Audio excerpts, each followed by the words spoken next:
এবং আমার স্কুলটা ভীষণ ভালো লেগেছে, ভিতরে ঢুকে খুব ভালো লেগেছে। সবচেয়ে ভালো লেগেছে স্কুলের সামনে সেই আলু কাবলি এগুলো বসেছিল, কারণ ছোটবেলায় আমরাও খেয়েছি। তারপরে তো মাননীয় শিক্ষক শিক্ষিকাদের আতিথেয়তা ভীষণ ভালো। ছোটবেলায় নিজে খুব একটা স্কুলে যেতে পছন্দ করতাম না, এবং কিছু বাচ্চা যখন এসে বলে যে সব ভালো লাগছে, স্কুলে যেতে ভালো লাগছে না, আমার মনে হয় তুমি তো আমারই দলে। কিন্তু সেই বাচ্চা আজকে কোথায় চলে গেছে, কোথায় দাঁড়িয়ে গেছে। আমার কাজের সূত্রে আমি বলি, মন নিয়ে যেহেতু আমি কাজকর্ম করি, কাজকর্ম করাটা মানে এর জন্য আমাকে মনটাকে অনেক জানতে হয়েছে। তো আমি এরকম আমি বলবো, আপনারা শুনবেন, এটা হবে না। আমি ছোট দু একটা প্রশ্ন করবো। সেটা হচ্ছে যে এটা আমরা সবাই জানি যে আমাদের ছোট থেকে বড় হওয়ার মধ্যে দুটো জিনিস খুব গুরুত্বপূর্ণ, বৃদ্ধি এবং বিকাশ, মানে গ্রোথ অ্যান্ড ডেভেলপমেন্ট। বৃদ্ধিটা আমাদের শরীরের হয়, তাই তো আমরা রোজ দেখতে পাই একটু একটু করে ধানের মতো করে বাড়ছে। আর বিকাশটা মূলত মানসিক বিকাশ। তাই আমাকে বলুন যে মন কেউ দেখেছেন কিনা? মনের চেহারা, মনের রং, মন কোথাও কিনতে পাওয়া যায়? দেখেননি? রং জানেন না? কোনো বাজারে পাওয়া যায় না, বিদেশেও পাওয়া যায় না। তাহলে বলেন কি করে আজ আমার মনটা খারাপ বা আজ আমার মনটা খুব আনন্দ লাগছে? আপনাদের কাছেও কিন্তু প্রশ্ন, ওনারা শুধু বলে দিচ্ছেন। একদম বলে ফেলুন, মানে মন খুলে কথা বলতে হবে কিন্তু। একটা অনুভূতি, একটা অনুভূতি, ফিলিং, তাই তো? দেখবেন বাড়িতে খুব ভালো রান্না হচ্ছে, সবাই মিলে খাবো, সেই সময় একটা খুব খারাপ ঘটনা, খারাপ খবর, দুঃসংবাদ এলো, হঠাৎ করে খাওয়ার ইচ্ছে চলে যায়, তাই তো? এটাই অনুভূতি। আর এই অনুভূতি খুব গন্ডগোলের জিনিস, ভীষণ গন্ডগোলে ফেলে দেয় আমাদেরকে। আমার কোথাও মনে আছে যে আমি কোথাও একবার বলেছিলাম, মনটা ঠিক আমাদের মহাভারতের যুদ্ধে কুরুক্ষেত্রে যে রথটা ব্যবহার করা হয়েছিল সেই রথের মতো। মনকে সবসময় লাগাম দিতে হয় এবং মনকে চালনা করতে হয়, চালায় কিন্তু সারথি। সারথি হচ্ছে আমাদের বুদ্ধি। ওই কুরুক্ষেত্রের রথের সারথি কে ছিল? কে ছিলেন? কৃষ্ণ। কৃষ্ণ বুদ্ধি দিয়ে রথের দড়িটা ধরে রেখেছিলেন, লাগামটা ধরে রেখেছিলেন। আমাদেরও দরকার। সবচেয়ে বড় কথা, ছোট ছোট বাচ্চাদের কাউন্সেলিং, এটা একটু ধারণাটা ঠিক নয়। ওই বাচ্চাদের কাউন্সেলিং হয় না। বাচ্চাদের যেটা হয়, একটা ব্যবহার আচরণের যে পরিবর্তনটা হচ্ছে, সেটাকে একটু ঠিক পথে আনা। এই আনার জন্য আমাদের সবার আগে সাপোর্ট লাগে পরিবারে। একটা গন্ডগোল এসে গেছে যে মোবাইল এসে গেছে। মোবাইলটা আমাদের বাচ্চাদের জীবনী শক্তিটা বড্ড কেড়ে নিচ্ছে। যে বাড়িতে যে শিশু একা, যার বাচ্চা খুব সমস্যায় ভুগছে, যখন আসে আমি তাকে বলতে পারি না যে আপনার আরেকটা বাচ্চা হওয়া দরকার। এটা একটা অবাস্তব অ্যাডভাইস, যেটা আমি তাকে রেফার করি, আপনি কিছু না পারলে একটা টিয়া পাখি বা একটা কুকুর পুষুন। কেন বলুন তো? এই বাচ্চা স্কুল থেকে গিয়ে যেটা প্রথমে হাত দেবে সেটা একটা যন্ত্র, মেশিন, হয় টিভির সুইচ নয় মোবাইলের সুইচ। আর একটা পশু বা পাখিকে টাচ করলে একটা প্রাণের স্পন্দন আসে, যেটা আমার মনের জন্য দরকার, আমার মনের স্বাস্থ্য। মনের কোনো আকার নেই, আমরা আকার দিই। মনের রং কখনো সবুজ হয়ে যায়, কখনো কালো হয়ে যায়, আমরাই তৈরি করি। মন কিনতে পাওয়া যায় না, মন বুঝতে পারে না। আমি যদি বলি আমার মনটা আমি কিনে নিয়েছি, আমি ভুল। আমি যদি মনে করি আমি ওকে আমার মন মতো আমার করে চালাবো, আমি ভুল। আমার সন্তান হতে পারে, ব্যক্তিত্বটা কিন্তু একটু আলাদা। প্রত্যেকটা মানুষের ব্যক্তিত্ব আলাদা, সেটা আমার নিজের হাতে 5টা আঙুল বলে দেয়। আমি আমার 5টা আঙুলকে এক করতে পারবো না, ওরও 5টা আঙুল এক নয়। মনের গতিটাকে বুঝতে হবে। মন যে কোনো সময় উচ্চারণ হয়, এই মনের গতি বোঝার দায়িত্ব আমাদের। খুব শক্ত কিছু নয়, যে একদম রকেট সায়েন্স, মহাকাশ গবেষণা নয়। শুধু নিজেদের ছোটবেলাটা ভাবুন কিভাবে মানুষ হয়েছে। আজকে আমি কিছু কিছু সমস্যা বাচ্চাদের বলবো না, তারা মনে করেছেন আমার ছেলের সমস্যা এসেছে, আমি দেখলাম ওটা সমস্যা না। সমস্যাটা হচ্ছে আমরা আজকাল এত কাজে কর্মে এত কিছুতে ব্যস্ত, এত চাপ চারিদিকে, কমন সেন্স বলে একটা ব্যাপার আছে, ওটা আমরা হারিয়ে ফেলেছি। আপনার বাচ্চা মানুষ করার জন্য আপনাকে সাইকোলজিস্ট হতে হবে না। আমার মা ছিলেন না সাইকোলজিস্ট, তো আমি সাইকোলজিস্ট হয়েছি বলে আমিও দুটি সন্তানের মা, আমার মেয়েরা দারুণ হয়েছে এটাও আমি দাবি করতে পারি না। মনটাকে বুঝতে হবে আপনার মতো করে বুঝুন। বিশ্বাস করুন, আপনি তো যাবেন সাইকোলজিস্টের কাছে, মনস্তত্ত্ববিদের কাছে, কিন্তু ওই সন্তানের মন আমার চেয়ে আপনি বেশি ভালো বুঝবেন। আপনি আমাকে এসে বলবেন ওর নেচারটা এরকম, ওর এইটা এরকম, তারপর হয়তো আমি একটা জায়গায় পৌঁছবো যে এই অসুবিধাটা হচ্ছে। আমি বাচ্চা সামলাতে পারছি না, ও আমার হাতের বাইরে চলে যাচ্ছে, এটা আমাদের কোথায় একটু বেশি হয়তো ধারণা করি না। স্বাভাবিক নিয়মেও বাড়ছে। মোবাইল আপনি সরাতে পারবেন না, পারবেন? নিজেরা মোবাইল সরাতে পারবেন? একটি বাচ্চা আমার কাছে এসেছিল, তার মা এসে বললো ম্যাডাম ভীষণ মোবাইল দেখে, একটু দেখুন না কি করা যায়। খুব ভালো বাচ্চা, খুব আমার খুব স্নেহের, ওর সাথে কাউন্সেলিং চলছে, করছে। তো আমাকে প্রথম দিন বললো, জানো তো আমার তো কাউন্সেলিং এর দরকার নেই, তার চেয়ে তুমি আমার মায়ের কাউন্সেলিং বেশি করো। কেন রে? এই যে তোর মা বলছে তুই এত মোবাইল কি করে জানো? কি পড়তে দেবে, বললো 15 মিনিটে পড়াটা মুখস্থ কর। আমি পড়লাম, নিজে মোবাইল ঘাঁটতে শুরু করে দিতে। আমি এটা তো অন্যায়। বলো তাহলে তুমি বলো আমার কাউন্সেলিং দরকার না? একদম তোর মায়ের দরকার, তোর তো দরকারই নেই। এই হচ্ছে শিশু, যা আপনাকে দেখবে। শিশুর কাছে বাবা মানে একটা আদর্শের জায়গা তৈরি করে, আর আমরা বাবা মারা অনেক কিছু ত্যাগ করি। ত্যাগ কিন্তু চিরদিনের জন্য নয়। আপনি মনে করলেন ম্যাডাম আমার তো, আমি তো মোবাইল ধরি না, আমি তো দেখি না, তাও আমার ছেলে জগৎ কি শুধু আপনাকে নিয়ে? তার বন্ধু আছে, তার বান্ধব আছে, তার আত্মীয় স্বজন আছে, সোশ্যাল মিডিয়া আছে। আপনার মধ্যে জগৎটা কুক্ষিগত নয়। ওই জগতে ওকে ফেলতে গেলে আমি তো ভালো মা, আমার ছেলেটা এরকম হলো কেন? আমরা জানেন তো ম্যাডাম বাড়িতে টিভি নিয়ে একই কথা, টিভি রাখলি কেন? আপনার একটা নিউজ শুনতে ইচ্ছা হয় না, একটা সিরিয়াল দেখতে ইচ্ছা হয় না, আমার ছেলে মানুষ হবে। সবকিছু থাকতে হবে, কিন্তু একটা রুটিন থাকতে হবে। আমাদের ছোটবেলায় ছিল, আমি জানি না আপনাদের ছিল কিনা, কোনো কিছু ভালো জিনিস চাইতে গেলে তার আগে একটা শর্ত দিত, ধরুন শাক খেতে ভালোবাসি না, তারপরে মাংসটা আছে, মা বলেই দিল শাক বা শুক্তোটা না খেলে এক পিসও মাংস পাবে না। কিন্তু আমরা যেটা আজকে করি, হয়তো আমিও করেছি, থাক না ছেড়ে দাও না, শাকটা খেতে চায় না, দরকার কি, ওকে মাংসটা দাও। কেন? কারণ আমি মাংসয় চলে গেলে আমার ছেলে শান্ত থাকবে, তার আগে যে ঝামেলাটা করবে, যে চিৎকারটা করবে, ওটা আমি নিতে পারবো না। কে নেবে? আমি ছাড়া কে নেবে? আমার সন্তান যখন দারুণ মানুষ হয়ে যায়, কৃতিত্ব তো আমার। আমি তখন মুখ খুলিয়ে বলি না, না হলে আমি মাথা নিচু করে যাই। গড়ার দায়িত্বও আমার, ভাঙার দায়িত্বও আমার। অযথা ভয় পাবেন না। এখন মোবাইল দেখছেন, এরপর আরো কিছু দেখবেন। এখন আমরা পাঁঠার মাংস খাচ্ছি, আর কয়েক বছর পর দেখবেন লোকে ডাইনোসরের মাংস খাচ্ছে। কি করবেন? আপনি খাবেন না, এই তো করতে পারবেন। মোবাইল আজকে অন্তত কোভিড পিরিয়ডের পরে মোবাইল নিয়ে অনেক সমস্যা হয়েছে। সেই সময় আপনাকে পড়াশোনা চালু রাখতে হয়েছিল মোবাইলের জন্য। ওই একটা ভালো দিক ছিল, অনেক নেগেটিভ সাইড, অনেক বাজে ব্যাড এফেক্টস তার জন্য এসছে।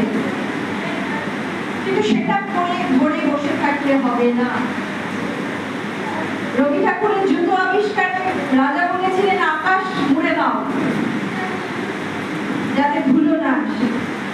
মন্ত্রী বলেছিল আকাশ না মুড়ে নিজের পায়ের তলায় জুতে দিলে ধুলোটা থাকবে। আমাদের এভাবে চলতে হবে। মন তিনটে স্তরে চলে কাজ মনে, চেতন, অচেতন, অবচেতন। চেতন মন মানে এই যে আমি আপনাদের সাথে কথা বলছি, আপনারা শুনছেন। অবচেতন হচ্ছে আমাদের বিবেক, করব কি করব না। কেউ কেউ ভাবছেন ম্যাডামকে এই প্রশ্নটা করা যায়, বলবো না আবার কি ভাববেন ম্যাডাম যদি ভুল বলি, থাক বলবো না, বসে থাকি। আর অচেতন মনটা হচ্ছে একদম শিশুর মন। যত রকম সুপ্ত বাসনা, গোপন বাসনা এই অচেতন মনে ঢুকে থাকে, কখনো কখনো বেরিয়ে আসে। দুটো মাধ্যমে বেরিয়ে আসে, একটা স্বপ্নের মাধ্যমে, আরেকটা আমরা বলি স্লিপ অফ টাং। বলি না মুখ থেকে পাঠ করে বেরিয়ে গেছে কথাটা, যেটা বলা উচিত ছিল না, অ্যাকচুয়ালি ওটা আমাদের অচেতন মনে থাকে। একটা শিশু এই তিনটে মনের স্তর নিয়ে তৈরি হয়। তার মধ্যেও অনেক উথাল পাথাল চলে। তার কিন্তু ম্যাচিউরিটি থাকে না, পরিণতি থাকে না, বিচার বিবেচনা বোধ থাকে না, কোনটা ভালো কোনটা খারাপ। যে জিনিসটা স্বাদ বেশি লাগে সে সেটাই ঝাঁপিয়ে পড়ে। মোবাইলের স্বাদটা বেশি, মোবাইলে গেল, কিন্তু মোবাইলে যা, বাকি সময়টা আমি তার লাইফ রুটিনটা কিভাবে ঠিক করব সেটা আমার নিশ্চয়ই মোবাইল পাবে। এখানে আমাকে একটু বলুন তো, কতজনের বাচ্চা মোবাইল দেখতে দেখতে খাবার খায়? হাত তুলুন। আমি কিচ্ছু মনে করবো না, আমার ভালো লাগবে, তাহলে আমি বলতে পারবো, যত আপনারা ওপেন হবেন। আমি এমন কিছু প্রশ্ন করে কিন্তু নিজেরা গল্প করবেন, হাতটা তুলতে বলুন। বলুন। ফোন ছাড়া? বাহ। বিরিয়ানি ফোন ছাড়া খায়? আচ্ছা, খুব ভালো। খুব কম সংখ্যক পেলাম, বেশি পেলাম না। ভেবেছিলাম বহু করে হাত উঠবে না। যাক, যারা ভাবছেন যে হাত না তুললেও হচ্ছে, আমি সবার জন্যই কথাটা বলছি। এর মধ্যে একটা বিজ্ঞানের ব্যাপার আছে। হ্যাঁ, ওই একই মোবাইল বা টিভি। কতজনের বাচ্চাকে এখনো ভাত মেখে খাইয়ে দিতে হয়? কোন ক্লাসে পড়ে ম্যাডাম আপনার ছেলে? 6-এ। আর কেন দেন ম্যাডাম?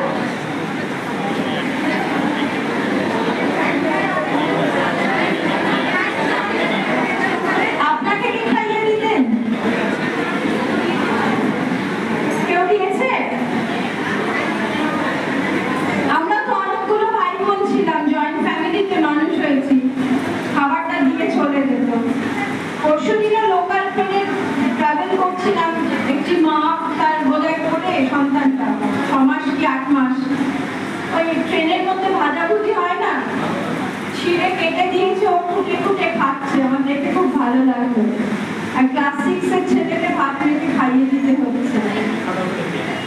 কেন? দেরি হয়ে যাবে? শিখবে কি করে?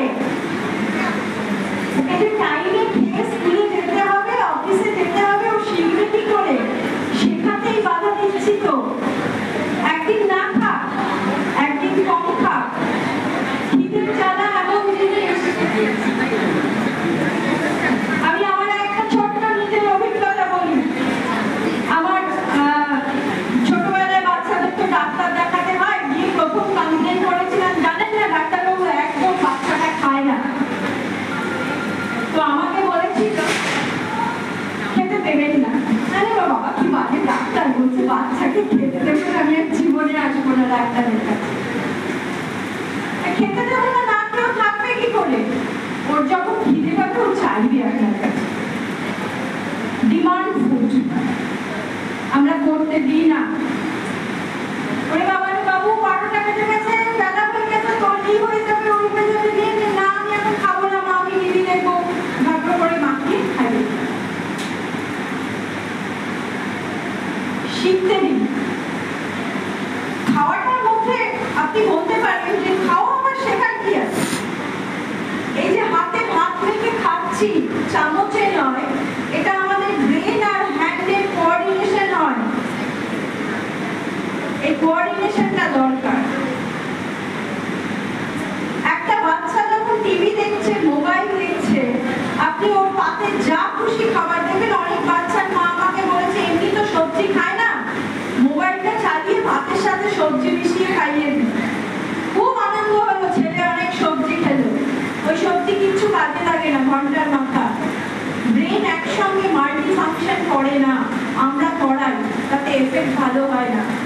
একই সাথে খাচ্ছি, একই সাথে দেখছি, ফাংশনটা গতি ঠিক থাকে না। ওর শরীরের পুষ্টি হচ্ছে, ওর ব্রেনের বিকাশ হচ্ছে না, মোটা হচ্ছে, ওজন বাড়ছে। যে বয়সে যে বুদ্ধিটা দরকার নেই, কারণ ওর ফোকাসটা ওখানে। তাহলে কি করবে? কিছু তো করতে হবে। একটা খুব সহজ কাজ তো করতে পারি। তুই মোবাইল দেখবি, হ্যাঁ ঠিক আছে, তুই খাবারটা আগে খেয়ে নে, আমি দেবো। দেখবেন 15 মিনিটে খাবারটা শেষ করে দিয়েছে।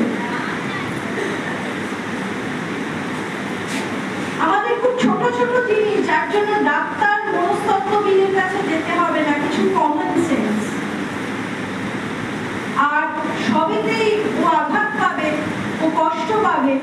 আমি অনেক কষ্ট করেছি, আমি আমার সন্তানকে কষ্ট করতে দেব না। আমি যা বেস্ট আছে সব দেব, করবেন না। আজকাল প্রত্যেক বাড়িতে সপ্তাহে 7 দিনে 5 দিন মাংস হয়। আমাদের কাছে সপ্তাহে 1 দিন মাটন, পাঁঠার মাংস খাওয়াটা না একটা দারুণ ব্যাপার ছিল। মা সকাল থেকে রান্না করছে, গন্ধেই পাগল হয়ে যেতাম। একটু আলু ঝোল দাও তাহলেই হবে। এখন দেখবেন বাচ্চা 5 দিনই মাংস খায়। অ্যাভেলেবিলিটি আমি দিতে পারছি। তারপর আমি বলছি বাচ্চা সবজি খাচ্ছে না, আমি বলবো মাংসের মধ্যে 2টো সবজি দিন। বলুন সবজিটা না খেলে মাংসের পিসটা পাবে না। ওরা কতদিন আপনার সাথে ঝামেলা করবে?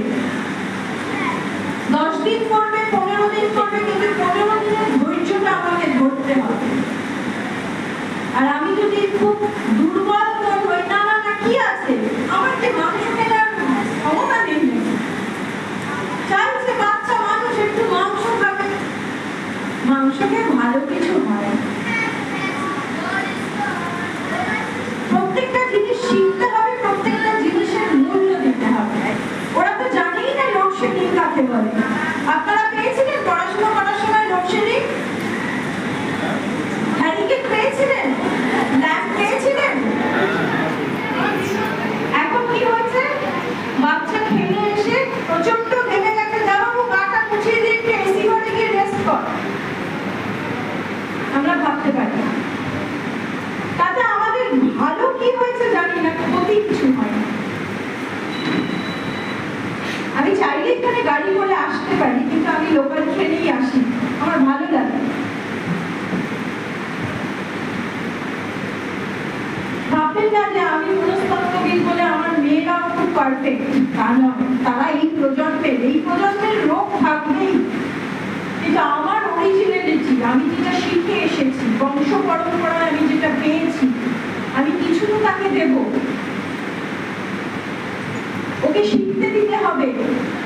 চামচ দিয়ে আমরা ভাত খাই না। আর আমার শাশুড়ি মা হোটেলে যেতেন না চামচ দিয়ে খেতে হবে বলে। পারবো না, তুমি চলো, তুমি হাত দিয়ে খেতেই খাবে, তুমি খাবে, কে কি বলবে, কিচ্ছু যায় আসে। ওরা বাড়িতে আমি ভাত রেখে দিলাম, চামচ দিয়ে খেলো। মুড়ি খায় চামচ দিয়ে, আমি জীবনে শুনিনি ভাই। কি না হাতে মুড়ি লেগে যাবে, তেল লেগে যাবে। বডি লোশনটা মাখো কি করে? ওটা দামি ব্র্যান্ডেড বলে গায়ে মেখে নিলে, আর ওই তেলটায় তোমার এত অস্বস্তি হচ্ছে। অ্যাকচুয়ালি ঘাবড়ে যাবেন না। বাচ্চা মানুষ করাটা না, মানে এটা বোধহয় যুগ যুগ ধরে চলে আসছে। আমরা নতুন মা নই তো, আমাদের আগেও তো অনেকে মা হয়েছে। আমরা আমাদের শেষ চেষ্টাটা করি, যে চেষ্টায় এত বেশি অসুখ বিসুখ, সমাজ, প্রজন্ম, মোবাইল, এগুলোকে থাকবে, এগুলোর উপর খুব একটা দোষ না চাপিয়ে আমি কতটা দিতে পারছি, আমি যেটা দিচ্ছি সেটা ঠিক দিচ্ছি কিনা, হাতে ধরে ক্লাস 6 এর বাচ্চাকে ছাড়িয়ে দেওয়া, জামার বোতাম লাগিয়ে দেওয়া, জুতোর ফিতে, যা হোকাবে একদিন বকা থাক টিচারের কাছে। আমায় ডেকে বলুক যে আপনার ছেলে একটুখানি ডিসিপ্লিন ওয়েতে স্কুলে আসে না কেন। আমি ওটা মেকআপ করে দিলাম যাতে টিচার ওকে না বকে। আর আমার বাচ্চা বুঝে গেল মেকআপের জন্য একজন আছে আমার পিছনে। এই পেয়ে যাওয়ার ব্যাপারটা নিশ্চয়ই পাবে, পাওয়ার প্রসেসটার মধ্যে দিয়ে খুব ইজি করে দেবেন না। এত মানসিক রোগ, এত মানসিক সমস্যা আসার কথা নয়। কারোর কিছু বলার আছে মনে হচ্ছে? কিছু বলছেন? আচ্ছা, মোটামুটি এটাই যে মনের গতি প্রকৃতি বোঝা খুব মুশকিল, কিন্তু তা বলে কাল থেকে মনের বিদ্যা মনোবিদ্যা করতে শুরু করবেন না। আপনাদের মধ্যে যা আছে যথেষ্ট, যেটুকু পেয়েছেন বংশ পরম্পরায়, যে পরিবারকে বিলং করেন যথেষ্ট পেয়েছেন, সেটাকেই ওদের মধ্যে দিন। বাড়তি কিছু দেওয়ার দরকার নেই। বাড়তি শেখার জন্য সমাজ আছে, পরিবেশ আছে, ওর কাজের জায়গা আছে, স্কুল আছে, বিদ্যালয় আছে, কিন্তু প্রথম পিলারটা হচ্ছে পরিবার। সেই পিলারটা যেন কোনোভাবে অধিক শক্তও না হয়, আবার একদম ফ্লেক্সিবল নড়বড়েও যেন না হয়। এর বেশি আর কিছু বলার নেই। কারোর কোনো প্রশ্ন থাকলে করতে পারেন। কিছু বোঝাতে পারলো? মানে কিছু বলতে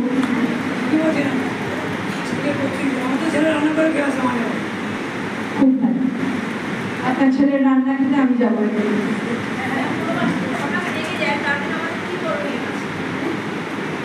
কেন রেগে যায়?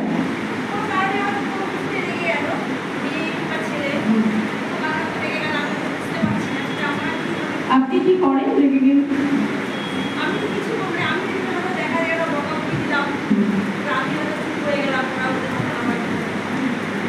একটা ছোট বয়সের রাগ স্বাভাবিক, আর ওরা যে 12, 13, 14, 15 ক্রস করছে এই বয়সটা, এটা এই অ্যাডোলেসেন্স পিরিয়ডে কিছু হরমোনের জন্য খানিকটা হয়। অতিরিক্ত রাগ, অতিরিক্ত আবেগ, অতিরিক্ত চোখের জল। 22 হলে সেটা মানে কতদিন ধরে হচ্ছে, কি হচ্ছে, আপনার সাথে আলাদা করে কথা বলতে হবে। 14-15 বছরের বাচ্চাদের ক্ষেত্রে খুব হয়, ছেলে মেয়ে দুজনেরই, তাদের শরীরের হরমোনের অনেক চেঞ্জ হয়, প্রচুর রাগ, প্রচুর সবকিছুই অতিরিক্ত।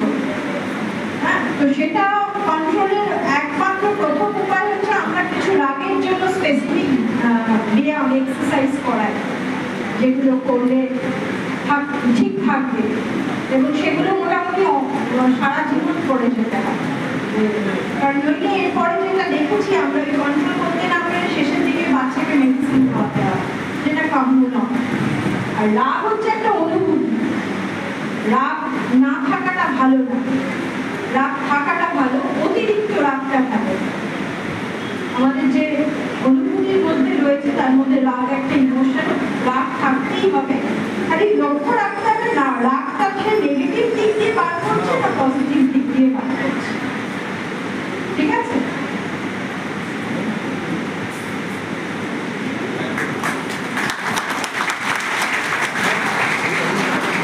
অসংখ্য ধন্যবাদ মহাশয়কে, আমাদের বিদ্যালয়ের ডাকে সাড়া দিয়ে আমাদের বিদ্যালয়ে এসেছেন। মহাশয়কে আমি জোরে হাত তালিও। আমরা অনেক কিছু জানলাম, অনেক সমৃদ্ধ হলাম। আগামী দিন নিশ্চয়ই আবার আমাদের ডাকে সাড়া দিয়ে উনি আমাদের মধ্যে